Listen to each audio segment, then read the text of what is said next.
of this global pandemic. President Trump calling for the strictest guidelines yet, urging the public to avoid gatherings of 10 or more people, warning the coronavirus outbreak could last for months. People are talking about July, August, something like that. 15 states activating the National Guard. Nearly 7 million people in the San Francisco Bay Area ordered to shelter at home. New Jersey becoming the first state to institute a curfew. 37 states closing schools and nearly 40 million students are now home. Hospital workers sounding the alarm on dwindling supplies, making the heart-wrenching decision between family and work. Now the White House Coronavirus Response Coordinator joins us live. Why she says millennials are key to stopping the spread. Wall Street meltdown. The Dow plunges 3,000 points, its biggest one-day point loss ever. The airline industry seeking a $50 billion bailout as the president acknowledges we may be sliding into a recession. And what you need to know this morning about all those empty grocery store shelves. Glimmer of hope. An experimental drug showing some promise. The coronavirus patient telling GMA how it helped him turn the corner. Bar and restaurant owners in Nashville fighting orders from the city to close their doors. And police respond to a Kentucky man positive for COVID-19 who refused to self-quarantine.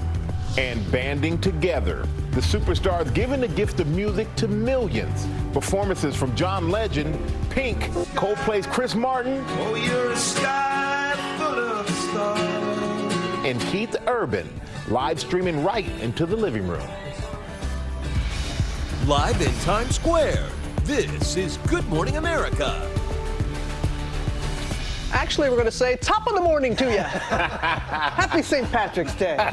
Banding together. Yes. Banding together. We're not the only ones. Yes, we aren't the only ones, but we're the only ones wearing green. George, come on, man. Step He's it got up. green socks. No, he doesn't. But happy St. Patty's Day, everybody. And take a look at Keith Urban. He is live streaming a concert from his warehouse last night. Since he couldn't play in front of an audience, he decided to bring a little entertainment to our look closely on the right at one of his backup singers. Yes, that is his wife, Nicole Kidman. Everyone doing their best to make the best of this situation. That's true. They are. We have a lot of news to get to this morning, including those new guidelines from the White House. A series of steps called 15 days to slow the spread, including asking everyone to avoid gatherings of more than 10 people for at least the next couple weeks. Bars, restaurants, and gyms are closing in major cities to limit person-to-person contact. And in California's Bay Area, some of America's most restrictive rules yet. Around 7 million people are being asked to shelter in place, only go outside for essentials. Worldwide, we stand at more than 180,000 cases, the virus killing more than 7,000. But around the globe, also important to note, almost 80,000 people have recovered. And in Wuhan, China, the city that was the epicenter of this pandemic, had only one new case overnight. This morning, we're going to talk to White House Coronavirus Response Coordinator Dr. Deborah Birx about it all. But first, Whit Johnson starts us off outside a hospital here in New York City, very late. Good morning to you, Whit. Michael, good morning to you. The White House is laying out tough new guidelines, 15 days to slow the spread. Americans will likely face hardships for much longer than that as they take on what President Trump called an invisible enemy. This morning, with much of America shutting down. I mean, it's like a bad dream, isn't it? The White House is warning the coronavirus crisis could stretch on for months. People are talking about July, August, something like that. President Trump advising Americans to limit contact with other people, avoiding groups of 10 or more. We've made the decision to further toughen the guidelines and blunt the infection now. We'd much rather be ahead of the curve than behind it, and that's what we are. Even sharing what he told his own son. I've spoken actually with my son. He says, how bad is this? It's bad. It's bad. But we're going to be hopefully a best case, not a worst case. Drastic measures now being enacted coast to coast. 15 states activating the National Guard. The San Francisco Bay Area issuing a shelter-in-place order overnight, urging nearly 7 million people to remain home for at least the next 3 weeks, except to buy food, medicine, and to exercise. I know today's order is a radical step. It has to be. We need to act now, all of us, to protect the public health. New Jersey becoming the first state to request a voluntary curfew, discouraging all non-essential and non-emergency travel from 8 p.m. to 5 a.m. For those who do not need to be out, please, please, please just stay home. This as hospitals face a daunting uphill battle to meet demand with dwindling supplies. Our suppliers tell us we're within potentially 2 weeks of not being able to receive new supplies from them. As we understand it, less supplies are coming from China. Some supplies are still stuck on boats, but they're telling us that within about a 2-week period, that may start to be a critical issue for us and healthcare workers across the country. Hospital workers feeling the strain at home. One family taking heart-wrenching steps to keep each other safe while splitting apart. It's kind of a hard scenario to anticipate. Nathan Liu and his wife Jessica, a nurse, photographed sending their 2 young daughters away to stay with their grandparents until the outbreak goes down, hoping to reduce the risk. So we were very afraid for their health and safety because I am a nurse and I will be exposed to a lot of patients. I could not risk getting them sick also because they will also interact with their grandparents. Many lives upended as phase 1 begins in the test case for a possible vaccine. The trial is taking place in Seattle. There will be 2 injections, one at 0 day, first one, then 28 days. Volunteer Jennifer Haller getting the first injection in Seattle as part of that clinical trial. The vaccine's still not expected to be available to the public for at least a year. Everybody's feeling so helpless right now, and I realized that there was something that I could do to help. And a personal note from within our ABC News family, one of our colleagues and a friend of mine out of our ABC News bureau in Los Angeles has tested positive for coronavirus after covering the story out of the Seattle area. That person was already in isolation and describes the symptoms as mild. Our bureau has been closed and cleaned as a result, but of course we are thinking of our friend and wishing them a speedy recovery. Robin? Thank you, Whit. We certainly are, and I reached out to our colleague yesterday, and thankfully on the mend. And as you said, everyone in the LA Bureau taking precautions. So we wish that for everyone. Thank you, Whit. Joining us now is the White House Coronavirus Response Coordinator, Dr. Deborah Birx, who also fight against the global AIDS epidemic for more than 3 decades. Thank you so much for joining us this morning. We heard the president and also in Whit Johnson's report, and we heard a change in tone in yesterday's briefing and stricter the stricter restrictions right now. What led to that, Doctor? Well, our job every day in the task force is to bring the most recent data, our most recent scientific evidence from around the globe, and all of the new models that we've been working with modelers to really understand what elements of mitigation at the community level could have the biggest impact on stopping the spread of the virus. Really, again, to protect our older generation and ensure that they don't become infected. And that is paramount. In Johnson's piece, also what the president was talking about, and we hope that you can give us a little clarification when he said that the emergency mode, as he put it, washing through by July or August. What exactly does that mean?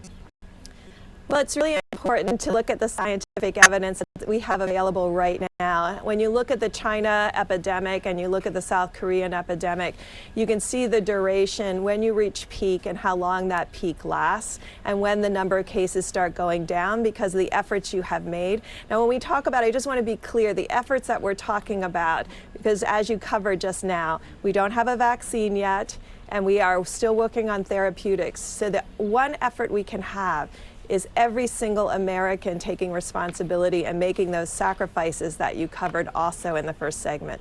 And you believe the key right there, millennials. Why is that? I do. When you look at data, it's very important to integrate both health data and public health data and cases with census. And if you look at every large city across America at the census bar graphs, you'll see that in every single case, the largest numbers, about 22% in many cities, are millennials. The millennials are incredibly good about getting information out in a clear way, but more importantly, they are incredibly good about understanding how to protect one another, how to protect their parents, and how to protect their grandparents. Right now, we need the army of millennials out there doing everything that they can to protect themselves from getting infected, because we know a lot of their cases will be mild or asymptomatic, and making sure that they're doing every single precaution to protect their parents and grandparents. That's an excellent point there, Dr. Birx. And as we said, and thank you for this, for decades you have led the fight when it comes to AIDS, and we appreciate the work that you have done. How well do we know? Can you assess this virus for us? How much do we know? Well, we know a lot more than we knew in the early days of HIV. Those early days of the early 90s, when really the only ones really out there and fighting for one another and for what they needed were the people who were at greatest risk. You know, it was really inspiring to me to watch people who were sick themselves going to the street, not because it was going to help them, but because it would help the group coming behind them. They were already too ill. I guess that's what I'm asking every American to do now, to do whatever they can to help the Americans ahead of them, to make sure they don't get infected. Oh, well put. Well, Dr. Deborah Birx, thank you very much. And I know that we will be checking with you from time to time, and we appreciate you giving us some time this morning. You take care. George. Hey, Robin, thanks. We're going to turn now to the economic impact. Wall Street in meltdown yesterday. Its worst single day since 1987, a drop fueled by recession fears and the government response. Our chief business correspondent, Rebecca Jarvis, is tracking it all. Good morning, Rebecca. Good morning, George. And stocks continue to be very volatile overnight in the overseas trade. And here, with things looking like they might bounce a bit today, a rebound from that near 3,000-point Dow drop yesterday. At this point in time, stocks are now down more than 30% from their record set last month. This morning, as the stock market opens after its worst day in 3 decades, the airline industry, which supports more than 10 million U.S. jobs, now seeking a more than $50 billion bailout, fearing they could go bankrupt by the end of the year. If we don't step in right away and make sure that the paychecks can continue for the people on the front lines, the airlines will not be able to bounce back. It's the backbone of the economy. As fears of a recession loom, workers worried about life without a steady income. Michelle Dahl, a single mother of 2 who works 3 jobs as a waitress and bartender in California, relying heavily on tips. It's frightening. We're going to have to really take a hard look at our finances and just be as frugal as possible with, I mean, not like anybody's really shopping or anything for anything besides food and toilet paper, but it's gonna take some work. Meantime, an opportunity for some. Amazon announcing they're now planning on hiring 100,000 warehouse and delivery workers to keep up with demand. And Rebecca, that's one silver lining there, but so many people concerned about food and the food supply and what happens if workers in that food supply chain can't go to work. Certainly, George, and we've reached out to a number of grocers and retailers, Target, Kroger, Publix among them, who tell us that they are working to replenish those store shelves. That's why you might see limits on the number of items you can purchase when it comes to canned goods or the cleaning supplies like Purell. But they do tell us that the supply is in the factories. It's a matter of getting people in trucks, the truck drivers, to deliver those supplies from the warehouses to the stores, and they are trying to get that and make that happen. Ever have before, George. And I just want to point something out here on Wall Street, this additional American flag. There's always American flags on Wall Street. They've added a large additional one. They are defiant. 9/11 happened in their backyard, and they believe that we will get through this as well. Okay, Rebecca, thanks very much. Michael? Hey, George, the outbreak is affecting millions of Americans who are set to go to the polls to vote in presidential primaries in 4 states today. Florida, Arizona, Illinois plan to go ahead with theirs, but the governor of Ohio has ordered polls to close. Mary Bruce is in Washington with that. Good morning to you, Mary. Good morning, Michael. Well, this virus is now dramatically impacting one of the most fundamental aspects of our voting. Overnight, just hours before voters were expected to cast their ballots, the Ohio governor announced that all polls would be closing, saying that keeping them open health risk. Now, this puts him at odds with a state judge who had refused to call off the primary, and also at odds with President Trump, who said that postponing elections is unnecessary. This morning, it's unclear when the Ohio primary will be rescheduled, but voting today will go on in Arizona, Illinois, and Florida, but with significant changes to try and minimize health risks. And Joe Biden today is expected to boost his delegate lead. George. Okay, Mary, thanks very much. Let's bring in Tom Bossert now, President Trump's former Homeland Security advisor. Tom, all through this broadcast this morning, we've been going through all the different measures that have been taken all through the country to mitigate the spread of this virus right now. And one of the points you've been making is that everything has to be done. You can't afford to ignore any of these recommendations. George, that's right. One of the things I've tried to preach here is that the paradox makes it look like this is an overreaction, but now I think people realize that it's not. And the new paradox that I want to focus on today is that the numbers will go up over the next 10 to 15 days. The numbers of sickness, the numbers of death. And it's going to look to people like perhaps what we're doing is not working and they have to stick to the plan. It will save lives. So let's talk about timelines then. The president put out that timeline of July and August for this to wash through. Those were his words, America, yesterday. And yet we have 15 days of these new guidelines. So try to walk people through how long they should be expecting to abide by these guidelines and when we'll see a difference. Yeah, so the difference to the scientists will make itself clear at the end of that 15 days. We'll just start seeing some success signs at the end of those 15 days. But George, last night I looked at the numbers from Hubei province where this all started, and it took them a whole month of doing these things very aggressively before they saw light at the end of the tunnel. And they had far more severe restrictions as well. How about this July-August time frame? I think the president level set with people in this country. You know, in 1918, we said it was a tale of many cities. This 2020 outbreak will be no different. Okay, Tom Bossert, thanks very much. Michael? All right, thank you, George. Now let's go upstairs to our chief medical correspondent, Dr. Jennifer Ashton, who is in our call center. And Doc, a lot of people out there already have doctor, dentist, and dermatologist appointments on their calendar. Should they keep appointments like this? Here's what's important, Michael. At this time, since our hospitals have been shifted into their disaster plan, their emergency preparedness plan, the American College of Surgeons came out very strongly with guidelines saying that all elective surgery and procedures should be postponed. And we have to understand that's not just to protect the patient, that's to save valuable supplies like masks and ventilators. So that's the situation we're in right now. All right, Doc, thank you for that. And we're going to go to you, Robin. Okay, there, Michael. Also this morning, actor Idris Elba revealing he tested positive for coronavirus and is now in isolation, sharing this message. Now's a time for solidarity. Now's a time for thinking about each other. This is real, all right? I just wanted to share my news with you guys, and I will keep you updated as how I'm doing. But so far, we're feeling okay. All right, man, stay positive and don't freak out. Oh, so glad he's doing well. He is asymptomatic and thankfully is doing all right. Some good news also for Tom Hanks and his beautiful wife, Rita Wilson. They're both now have left the hospital, are self-quarantined at their home in Australia. Okay, we're going to continue to cover this all morning long, but now let's go to Ginger.